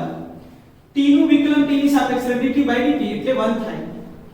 x નું x ની સાપેક્ષે dx/dx એટલે શું થાય? 1. ક્લિયર છે? જેની ઘાત 1 છે એનો આન્સર તો 1 જ આવવાનો હંમેશા. ચાલો ક્લિયર? ફરી પાછું સમજાવું છું. 2 બેઠા t નું t ની સાપેક્ષે એટલે આવું લખાય t નું t ની સાપેક્ષે dt/dt એટલે 1 થઈ ગયું. તો આન્સર શું આવ્યો? 6t + 2. કેટલા સમય પ્રવેગ શોધવો છે? આ પ્રવેગ થઈ ગયો. કેટલા સમય? 1 સેકન્ડે. અહીંયા 1 મૂકી દો. 8 મીટર પ્રતિ સેકન્ડ. જો તમને વિકલન આવડતું હોય તો તમે સ્થાનાંતર પરથી વેગ પરથી પ્રવેગ શોધી શકો. તો આ વિદ્યાર્થી મિત્રો વાત થઈ ગઈ કોની? તો ઘાતના નિયમની. સાથે સાથે કોની વાત થઈ ગઈ? અચળની વાત પણ થઈ ગઈ. ક્લિયર છે? હવે થોડાક આગળ વધીએ છીએ. બીજા થોડાક નિયમોની ચર્ચા કરીએ છીએ કે જે કોઈકવાર આપણને જરૂર પડી શકે.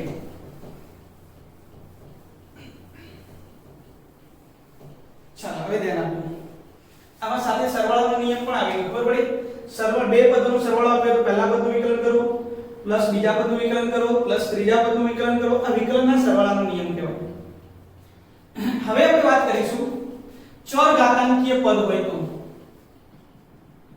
ચર ઘાતાંકીય પદનું વિકલન.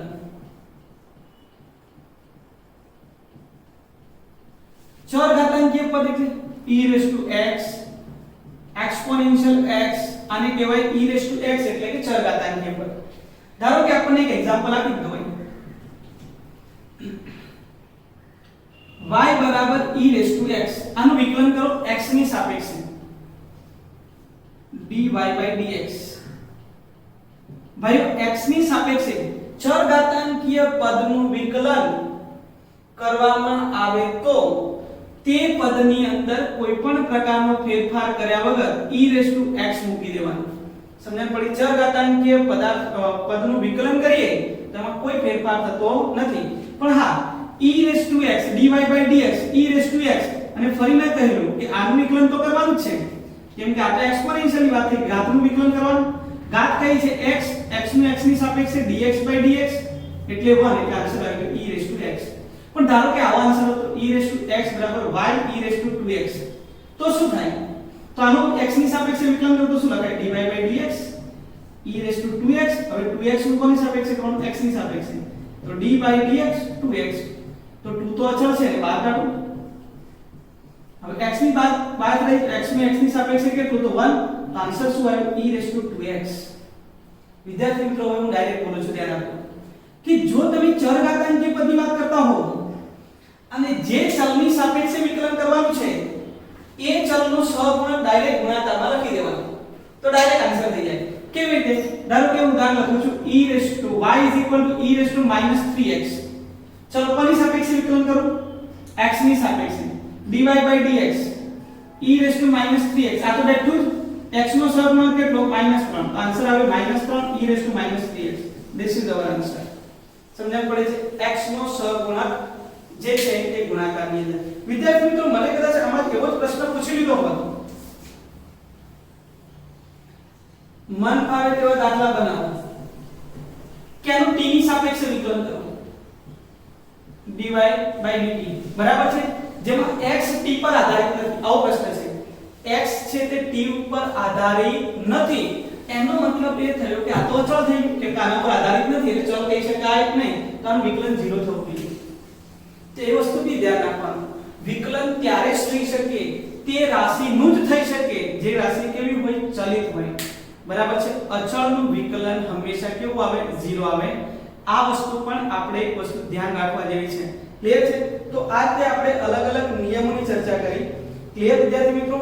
હવે બહુ બધા નિયમો છે પણ મેં પહેલા જ કહ્યું ફિઝિક્સની અંદર અમુક લિમિટેડ નિયમોની જ આપણે ચર્ચા કરીશું જેના દ્વારા બાકીના બધા દાખલા આપણા સોલ્વ થશે। ચલો હવે એક દાખલો લઉં છું, આ બધા જેટલા નિયમો સમજ્યા ને તે બધાનું કોમ્બિનેશન લઈ લઈએ। Example y 3x² plus 4x⁻4 e⁴x plus 3। હવે કહ્યું છે કે આનું x ની સાપેક્ષે વિકલન કરો। વિદ્યાર્થી મિત્રો ધ્યાન આપજો, પ્રશ્ન પૂછ્યો છે આનું x ની સાપેક્ષે વિકલન કરો। ચલો કરીએ છીએ, ધ્યાન આપજો, ડાયરેક્ટ લખીશ, ધ્યાન આપજો, dy/dx y નું x ની સાપેક્ષે વિકલન, ઘાત ગુણાકારમાં ઘાતમાં 1 નો ઘટાડો, ઘાત ગુણાકારમાં 6 થશે, ઘાતમાં 1 નો ઘટાડો કરો તો x ની ઘાત 2 માંથી 1 થઈ ગઈ, ઘાત ગુણાકારમાં ઘાતમાં 1 નો ઘટાડો, બરાબર છે। આનું તો m નું m જ આવે પણ x નો સહગુણક ગુણાકારમાં આવે, અચળ પદનું વિકલન 0 થાય, 6x - 16x⁻5 4e⁴x। This is our answer. Very simple। આ રીતે આપણે કરી શકીએ। વિકલન કંઈક અઘરું નથી, સમજવું જરૂરી છે। ચલો વિદ્યાર્થી મિત્રો આ ચરઘાતાંકીય પદની વાત બી થઈ ગઈ। હવે આપણે ત્રિકોણમિતીય પદ હોય ને, હવે આપણા માટે અગત્યનો મુદ્દો બીજો બી આવ્યો, ત્રિકોણમિતીય વિધેય હોય તો તેનું વિકલન કેવી રીતે થાય? ત્રિકોણમિતીય વિધેયનું વિકલન મેં પહેલા કહ્યું નિયમો બહુ બધા છે, જરૂરી છે તેવા જ આપણે ભણીશું। ત્રિકોણમિતીય વિધેય આપણી પાસે કેટલા? sin x, cos x, tan x, sin નું ઊંધું cosec x, sec નું ઊંધું sec x, tan નું ઊંધું cot x, બરાબર છે। ચાલો આ બધાના વિકલન કરીએ। વિદ્યાર્થી મિત્રો sin નું વિકલન થાય cos, cos નું વિકલન થાય -sin x, tan નું વિકલન થાય sec²x, cosec નું વિકલન થાય -cosec x, બરાબર છે, ઇન્ટુ cot x। વિદ્યાર્થી મિત્રો sec નું વિકલન થાય -sec x into tan x અને cot નું વિકલન થાય -cosec²x, બરાબર છે। sin નું વિકલન થાય cos x, cos નું વિકલન થાય -sin x, tan નું વિકલન થાય sec x, cosec નું વિકલન થાય -cosec ઇન્ટુ cot, sec નું વિકલન થાય -sec x into tan x અને cot નું વિકલન થશે -cosec²। વિદ્યાર્થી મિત્રો જેટલા પણ cos વાળા c વાળા પદ સ્ટાર્ટ થાય તે બધાનું માઈનસ થવું જોઈએ, બીજા બધાનું પ્લસ, એટલે આનું પ્લસ આનું પણ પ્લસ, બરાબર છે। જેટલા માઈનસ વાળા છે એ બધાનું માઈનસ, બરાબર। ફરી એકવાર બોલી જાવ, sin નું વિકલન cos થાય, cos નું વિકલન -sin, tan નું વિકલન sec²x, cosec નું વિકલન -cosec x into cot x, sec નું વિકલન sec x into tan x, cot નું વિકલન -cot² minus cos x square x. તો આ જે આપણા ત્રિકોણમિતિય વિધેય છે તેમના વિકલન આ રીતે દર્શાવી શકાય. ક્લિયર છે વિદ્યાર્થી મિત્રો? ચલો એક ઉદાહરણ લઈએ. Example y is equal to sin x plus cos x square. આનું વિકલન કરીએ. દરવાની તમને ટેન્શન લીધા વગર શાંતિથી સોલ્વ કરી. dy by dx x ની સાપેક્ષે. બોલો sin નું વિકલન cos x. હવે આની પાસે તો ઘાત છે, તો ઘાતનો નિયમ શું કહેતા હતા? ઘાત આગળ ઘાતમાં 1 નો ઘટાડો અને ફરી પાછું એનું વિકલન લેવાનું. તો ઘાત આગળ ઘાતમાં 1 નો ઘટાડો અને ફરી પાછું કોનું વિકલન? તો cos નું વિકલન કેટલું થાય? Minus sin. તો આન્સર શું આવે? cos x 2 cos x sin x. આ માઈનસ ને બહાર લઈએ એટલે અહીંયા minus cos x common 1 - 2 sin x. આપણે આપણી ડિટેલની ચર્ચા નથી, આપણને ખાલી એનું વિકલન કરતા આવડતું હોવું જોઈએ. ક્લિયર છે વિદ્યાર્થી મિત્રો? ચલો આ વાત થઈ ગઈ આની. હવે બીજો દાખલો પૂછું. y is equal to sin 3x plus tan 2x. આવો દાખલો છે. શું કરીશું આનું વિકલન? પહેલા આટલું લો, ચલો પછી tan x ની વાત. ચલો આનું વિકલન શું થાય? dy by dx. sin નું વિકલન શું લખીશું? cos 3x. વિદ્યાર્થી મિત્રો sin નું થઈ ગયું, પણ 3x નું હજુ બાકી છે. તો 3x નું વિકલન કરો કોની સાપેક્ષે? x ની સાપેક્ષે. 3 તો અચળ છે જેને બહાર કાઢો અને x નું x ની સાપેક્ષે 1 એટલે આન્સર આવે 3 cos 3x. આને ડાયરેક્ટ લખવું તો આ રીતે લખાય. Example y is equal to general equation y is equal to sin kx. હું ડાયરેક્ટ લખીશ. આનો આન્સર શું આવશે? dy by dx sin નું cos kx ઇન્ટુ આન્સર આવે k. તો જે પણ અચળ પદ છે x નો સહગુણક કેટલો? 3. તો 3 ને લખી નાખો ગુણાકારમાં. x નો સહગુણક કેટલો? k. તો k ને લખી નાખો ગુણાકારમાં, કેમ કે છેલ્લે તો આન્સર જ આવવાનો છે. સમજણ પડી વિદ્યાર્થી મિત્રો? તો e3x હતું, તો આન્સર શું આવતો? તો 3 e3x. sin kx તો k sin નું શું થાય? cos kx. સમજણ પડે છે? cos kx તો cos નું થાય sin kx k. તો k cos kx sin kx. તો આ રીતે તમે ત્રિકોણમિતિય વિધેયના પર સોલ્યુશન મેળવી શકો. ચલો હજુ પણ આપણે ચર્ચા ચાલુ રાખીએ આને. થોડુંક સમજીએ, કેમ કે સમજવા તો આપણે બેઠા છીએ કે વિકલન કેવી રીતે કરી શકાય. ચાલો બીજો દાખલો લઈ લઈએ. y is equal to જેટલા પણ નિયમો આવી ગયા બધાની ચર્ચા ફરી પાછી કરી દઈએ. x square plus 3x plus 1 plus e raised to 4x ની જગ્યાએ આપણે લઈ લઈએ minus x plus sin kx plus cos square x. બરાબર છે? લખી નાખો બીજું બી 10x. લખવું છે કે બીજું લખવું છે cot x. આવડવું જોઈએ વિદ્યાર્થી મિત્રો. આપણને આવડે એટલે આપણે અહીંયા સક્સેસ. ચલો અહીંયા આપણે કોની સાપેક્ષે કરીશું? x ની સાપેક્ષે વિકલન કરીએ. જો ક્યાંથી ક્યાં આવી ગયા? પહેલા એક સ્ટેપ નું કામ કરતા, પછી બે સ્ટેપ આવ્યા, ત્રણ સ્ટેપ. કેટલા બધા સ્ટેપ લખ્યા છે? 1 2 3 4 5 6 7 8. એક સાથે આપણે 8 સ્ટેપ નું શું કરીએ છીએ? વિકલન. ચલો ધ્યાન આપો. dy by dx ગણને આવડી ગયું છે. dy by dx ઘાત આગળ ઘાતમાં 1 નો ઘટાડો, બંને ચલ સરખા એટલે ફરી પાછું વિકલન કરવાની જરૂર નથી. 3 x નું x ની સાપેક્ષે વિકલન 1, અચળ પદનું વિકલન 0, e raised to -x તો બેઠા જ, પણ x નો સહગુણક ગુણાકારમાં, sin નું વિકલન cos પરંતુ x નો સહગુણક ગુણાકારમાં. બરાબર છે? ઘાત આવી ગઈ તો પહેલા ઘાતનો નિયમ વાપરો. 2 ઘાત આગળ ઘાતમાં 1 નો ઘટાડો, પણ cos નું વિકલન બાકી છે. cos નું વિકલન થાય છે -sin x. બરાબર છે? tan નું વિકલન થશે sec square x. cot નું વિકલન થાય છે -cos x square x. This is our answer. Very simple. Clear છે વિદ્યાર્થી મિત્રો? તો એક જ ઉદાહરણની અંદર આપણે બધા જ નિયમોની જેટલા અત્યાર સુધી આપણે ચર્ચા કરી તે બધા જ નિયમોની આપણે અહીંયા વાત કરી દીધી. ક્લિયર છે? હવે બીજો નિયમ સમજીએ. ગુણાકારનો નિયમ.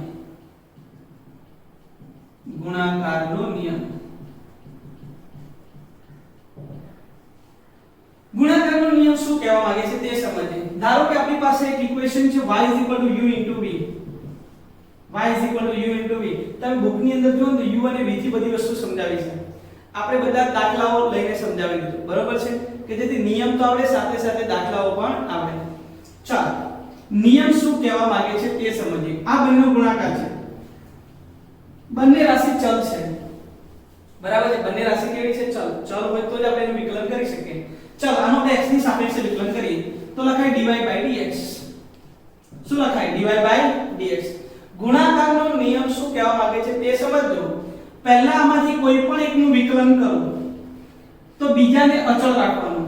એટલે ધારો કે હું u નું વિકલન કરવા માંગુ છું તો v ને અચળ રાખીશ. v બેઠા u નું વિકલન, u બેઠા તો v નું વિકલન. સમજણ પડે છે શું કહેવા માંગુ? વચ્ચે પ્લસ આવશે. જ્યારે ગુણાકારનો નિયમ વાપરતા હોઈએ ત્યારે પહેલાનું વિકલન કરો તો બીજાને આપણે ટચ કરવાનું નહીં, પણ જ્યારે બીજાનું વિકલન કરતા હોય ત્યારે પહેલો જે પદ છે તેને આપણે ટચ કરતા નથી. u નું વિકલન કરવા માંગુ છું પહેલા તો v as it is, v * du/dx, અને આપણે v નું વિકલન કરવા માંગતા હોય તો u as it is. સમજણ પડે છે? આ ગુણાકારનો નિયમ છે. ધારો કે ઉદાહરણ લઈ લો, y = sin x * cos x, બરાબર છે. આપણી પાસે બે પદ છે. હવે આમાં વિકલન કરીએ છીએ x ની સાપેક્ષે. ચલો x ની સાપેક્ષે વિકલન કરીશું, બંને ચલ થઈ ગયા તો શું લખાય? dy/dx. ચાલો પહેલા કોનું વિકલન કરું તો sin નું વિકલન કરું. ત્યારે cos તો બેઠા ને, cos x બેઠા. બોલો sin નું વિકલન શું થાય? તો cos x. ક્લિયર છે? પ્લસ અહીંયા કોનું વિકલન કર્યું? sin નું. હવે આપણે sin બેઠા રાખીએ અને કોનું વિકલન કરીશું? cos નું. તો cos નું કેટલું આવશે? તો -sin x. તો આન્સર શું આવ્યો? તો cos square x - sin square x. This is our answer. સમજણ પડે છે? આ પ્રકારે ગુણાકારનો નિયમ વાપરી શકાય. વિદ્યાર્થી મિત્રો સમજણ પડે છે? તો ગુણાકારનો નિયમ તમે આ રીતે વાપરી શકો. હવે સમજીએ છીએ ભાગાકારનો નિયમ. વેરી મોસ્ટ ઇમ્પોર્ટન્ટ, ગુણાકારનો નિયમ અને ભાગાકારનો નિયમ. સરવાળા બાદબાકીના નિયમો પણ આવે તો આપણને આવડે. સરવાળાનો નિયમ શું કહે? આ બધાનો સરવાળો છે તો પહેલા આનું વિકલન કરો પછી આનું વિકલન કરો. ધારો કે આ રીતે સરવાળા બાદબાકી નિયમ u = y = u + v તો શું થાય? dy/dx. તો પહેલા u નું વિકલન પછી v નું વિકલન. આ સરવાળાનો નિયમ છે. બાદબાકી હોય તો આ બાદબાકી. એ તો આપણે જનરલ ડિસ્કશનમાં કામ લઈ લીધું. હવે ભાગાકારનો નિયમ સમજીએ. અગત્યનો y = u/v લખી નાખો. વિદ્યાર્થી મિત્રો ખાસ સમજવાની અને y લખીશું u/v. નિયમ શું કહે છે તે dy/dx. કોની સાપેક્ષે વિકલન કરીએ છીએ? x ની સાપેક્ષે. u/v ભાગાકારનો નિયમ એવું કહેવા માંગે છે કે જ્યારે આપણે u/v નું શું કરીએ છીએ? વિકલન કરીએ ત્યારે છેદનો વર્ગ, બરાબર છે, છેદ જે છે એનો વર્ગ અને છેદ અચળ અંશનું વિકલન માઈનસ, બરાબર છે, છેદ અચળ અંશનું વિકલન અને અંશ અચળ અને છેદનું વિકલન કરવાનું રહેશે. બરાબર છે? વચ્ચે માઈનસ સાઈન આવે એટલે ગુણાકારના નિયમ જેવું જ થયું કંઈક તો. બરાબર છે? આના નિયમ જેવું દેખાય છે થોડું ઘણું, પરંતુ ધ્યાન રાખજો ઉપર માઈનસ અને નીચે છેદનો વર્ગ. એટલે તો ફરી પાછું બોલું છું, ધ્યાન આપજો. શું કહે છે ભાગાકારનો નિયમ? છેદનો વર્ગ છેદ અચળ અંશનું વિકલન માઈનસ અંશ અચળ અને છેદનું વિકલન. બરાબર છે? છેદ અચળ અંશનું વિકલન માઈનસ અંશ અચળ છેદનું વિકલન ના છેદમાં છેદનો વર્ગ. સમજણ પડે છે? આઈ હોપ સમજણ પડતી હશે. તો આ જે છે ભાગાકારનો નિયમ. હવે ભાગાકારના નિયમનો એક દાખલો મજા આવશે. એક વસ્તુ બી પ્રૂફ કરતી એની સાથે સાથે હું એક એક્ઝામ્પલ લઉં છું. y = sin x ના છેદમાં cos x. વિદ્યાર્થી મિત્રો sin x / cos x એટલે tan x થાય. શું આનું વિકલન કરો x ની સાપેક્ષે તો tan નો આન્સર શું આવતો? તો sec2x. યાદ છે? એનો મતલબ આનો ભાગાકારના નિયમથી પણ મેળવો તો આ આન્સર આવવો જોઈએ. તો આપણે પ્રૂફ કરીએ છીએ અને ધ્યાન આપજો ભાગાકારના નિયમથી. y is equal to sin x by cos x means tan x અને આન્સર આવશે sec x sec square x અને આપણે એનો કોનો ઉપયોગ કરીએ ભાગાકારના નિયમનો. ચાલો x ની સાપેક્ષે વિકલન dy by dx બરાબર શું કહેતા હતા છેદનો વર્ગ cos x વર્ગ એટલે cos square x અને છેદ અચળ એટલે cos x અચળ. વિકલન કોણ થાય sin નું શું થશે cos x બરાબર છે માઈનસ હવે શું કરીશું